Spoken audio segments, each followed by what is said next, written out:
कहते हैं कि हर कहानी के दो रुख होते हैं। एक रुख वो जो आपने पहले देखा। हमारे साथ इस वक्त मौजूद हैं जी सिंगर मरियम अली। अल्लाह रखा पेप्सी का इधर बहुत आना जाना था, अक्सर आया जाया करते थे, यहाँ पे रहते भी थे। और मरियम अली वो बंदी है जो कि अल्लाह रखा पेप्सी को बहुत पहले से जानती है, उनके घर के हालात वाक़यात और ये सारा कुछ जो भी चला। मरियम अली इसके बारे में क्या कहते हैं कि बच्चे जो हैं वो कितने सच्चे हैं इस बारे में। अस्सलाम वालेकुम।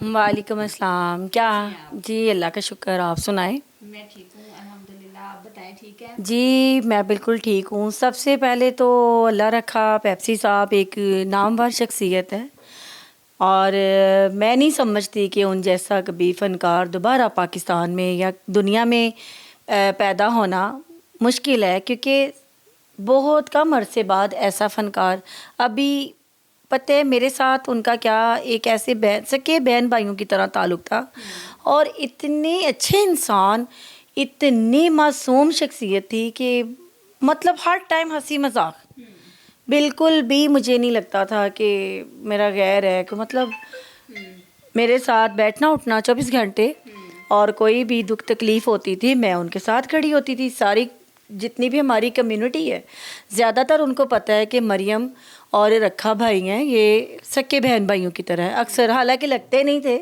लोगों ने कहना यार तेरा भरा है, मैं कहना हाँ ऐसा शक्लों नहीं लगता, मजाक करना, लेकिन वो सके भाइयों से भी ज़्यादा थे। अच्छा, कुछ लोगों को मरियम मरने के बाद शोहरत मिलती है, ऐसे ही है। और बेचारे ने सारी ज़िंदगी जो है वो कसम पुरसी की ज़िंदगी गुजारी। हालात उनके कैसे रहे आप तो वाकिफ़ है ना, शुरू से जानती हैं, बहन बनी हुई हैं। तो उनके बच्चों की जानिब से कुछ स्टेटमेंट्स आ रही हैं सामने कि पहले बेटे ने कहा भाई दामाद ऐसा था, अब दामाद और बेटियां मंजरे आम पर आई हैं और बेटियां कहती हैं कि हम तो अपने घर में बड़ी सुखी हैं, सारा कसूर जो है वो मेरे भाइयों का है, मेरे भाई का है। तो भाई का क्या कसूर है, ये क्या मामला चल रहे हैं? मामलात कुछ नहीं है। कहते हैं कि इतना मासूम बंदा है। अव्वल तो उसकी आपने देखी है कि फ़नकारों की भी कभी किसी के साथ लड़ाई, कोई अदावत किसी किस्म की नहीं है। और अगर उसके दामाद के बारे में आप पता करें तो आप मेरे से ज़्यादा चैनल पे हैं और व्यूज़ भी न्यूज़ भी देखती हैं, उस पर आपको समझ आ जानी चाहिए कि कौन गलत है और कौन सही है।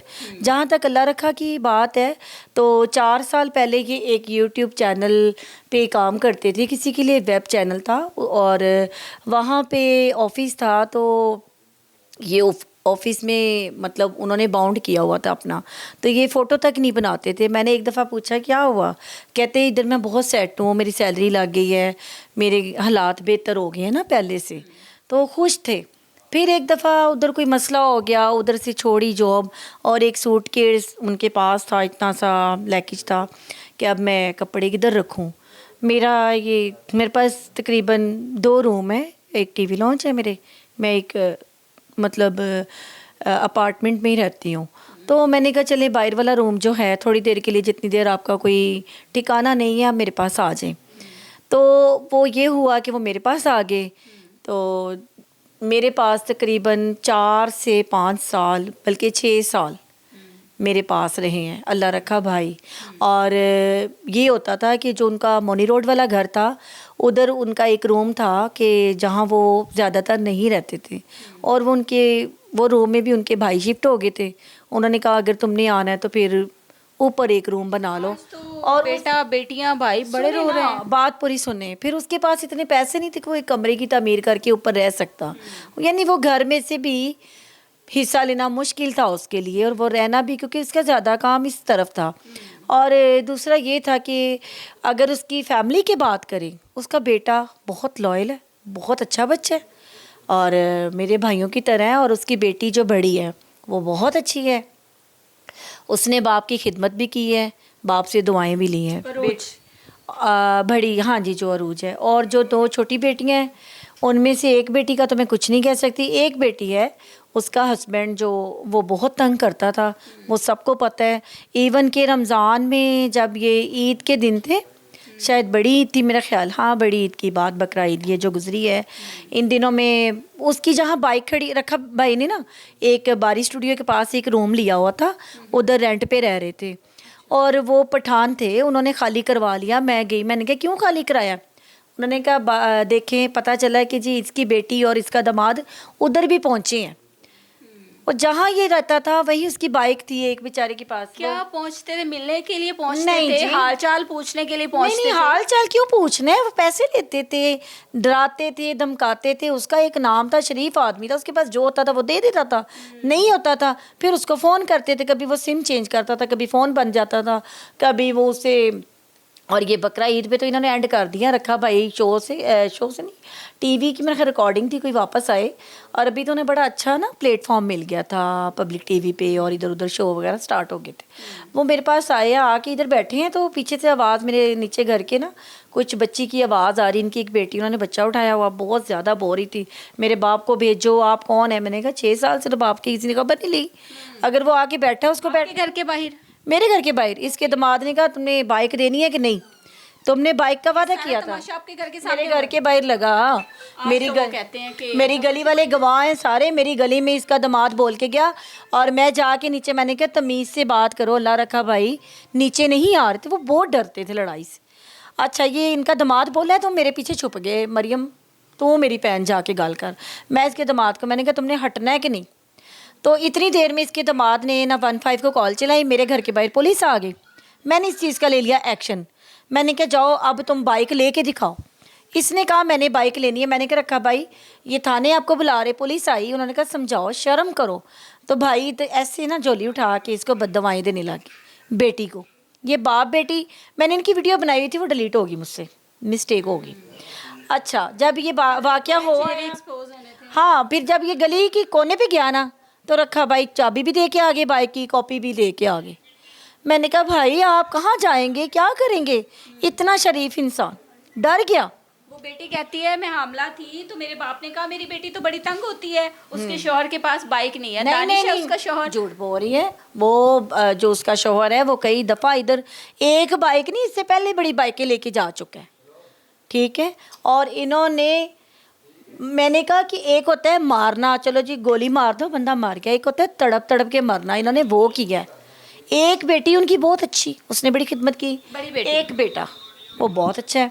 अब जो छोटी बेटी है, ये जिस दिन ये मेरे घर के बाहर बोल के गए हैं, तो मैंने कहा अल्लाह रखा भाई ये अच्छी बात नहीं है, चल मेरी भैन अल्लाह दा वास्ते चुप कर जा, मेरी भैन चुप कर जा। अच्छा ठीक है, इनसे पूछो कभी ईद शब रात आपको पता है आपका बाप किधर होता है। रोज़ मेरे घर से चला गया था। बड़ी ईद के बाद मैंने कहा कि भैया आप अपना इंतज़ाम कर ले। उस बंदे के पास इतने पैसे नहीं थे कि एक कमरा किराए पे ले। उसने किसी के साथ मिलके 6,000 पे रूम लिया, 10,000 पे, उसमें से भी 6,000 कोई दे रहा था, 4,000 ये दे रहा था, ठीक है। वो जिस रूम में था वो एक छत के ऊपर कमरा था जिसमें एक पंखा था और एयर कूलर के उसके पास पैसे नहीं थे। मैंने कहा था पैसे जमा करके एयर कूलर ले लो, नहीं तो मैं तुम्हें दे देती। इसको सिर्फ गर्मी से इसका बीपी हाई हुआ है, और बीपी हाई होने की वजह से वो जहाँ जहाँ आपको पता ब्लड जाता है वो किसी ना किसी जगह पे ब्लड पड़ जाता है। इसके साथ भी यही सिस्टम सारा चल रहा है। ये क्या करता था, जिसके पास एसी होता था उधर जाके बैठ जाता था। इसकी मौत की असल वजह जो है इसके बच्चे बने, कह सकती है टेंशन डिप्रेशन। देखिए मौत तो बरहक है, टेंशनें जो होती हैं वो पहले ही मार देती है। कुछ गुर्बत इंसान को मार गई। रखे ने अपने ऊपर गुर्बत नहीं आने दी, रखे के पास लाख रुपया भी हो वो खा भी जाता था, अपने बच्चों को भी देता था। शुरू से गरीब थे यार नहीं, हॉलैंड, पेरिस, अमेरिका, जापान, हर मुल्क में वो गया है। उसने इनको गुर्बत तक नहीं मिला। गुर्बत दिखाई कहाँ है उन्होंने। बेटी ने कहा इनडायरेक्ट इसके घर, इसने शादरा में घर लिया हुआ था रेंट पे, इसकी वाइफ जिंदा थी, इसके पास एसी था, नौकर चाकर हर चीज़ इसके घर में थी, ठीक है। कोई चीज़ का काम, कोई चीज़ काम नहीं की। रखे ने बच्चियों के साथ बहुत अच्छा सलूक किया है, बच्चियों की शादी बहुत अच्छी की है।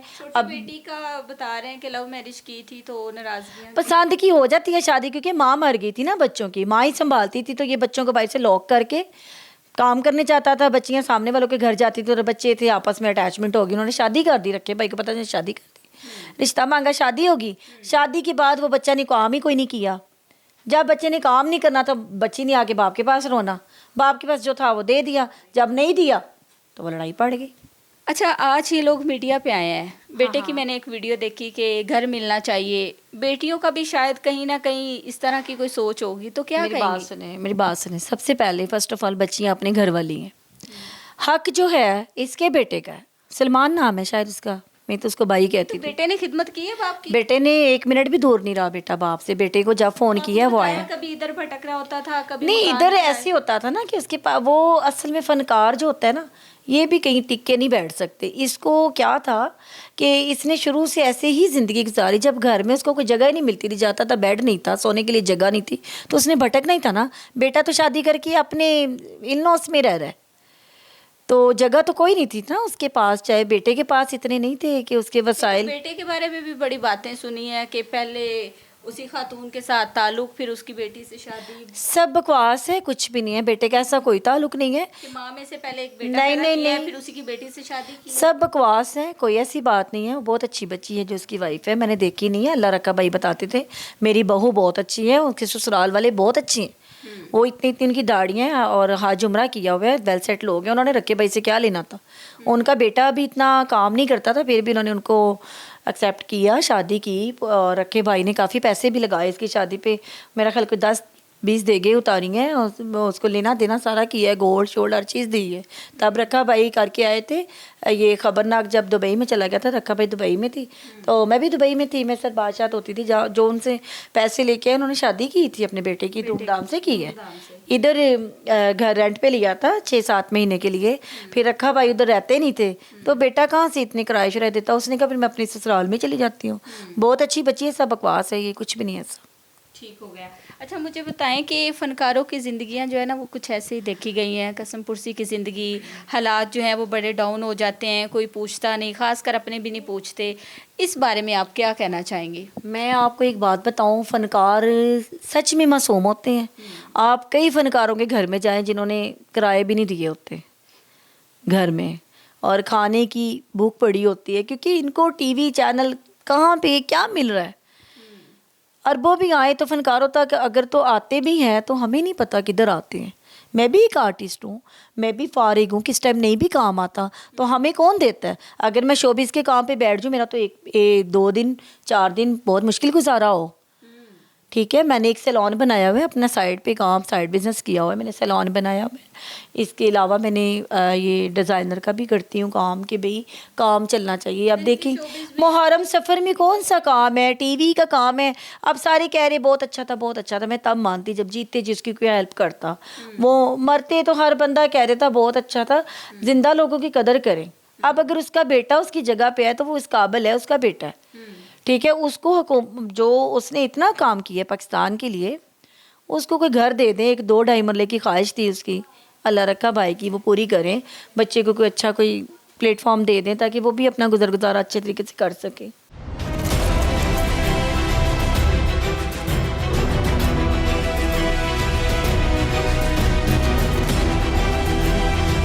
चालीस साल से ज़ायद अरसा इंडस्ट्री को देने वाला शख्स, वो लोगों के चेहरों पर मुस्कुराहटें बिखेरने वाला शख्स, बड़ा नाम था, बड़ा फनकार था, लेकिन अपने घर की छत यानी कि 2.5 मरले का घर तक मैसर ना हुआ। ज़िंदगी की दर्दनाक हकीकतें, चाहने वाले तो बहुत थे, लेकिन एंड पे किस कदर स्ट्रेस, डिप्रेशन का शिकार रहे, ये आज आपके सामने रखा। इजाज़त चाहेंगे, अल्लाह ने के बाद।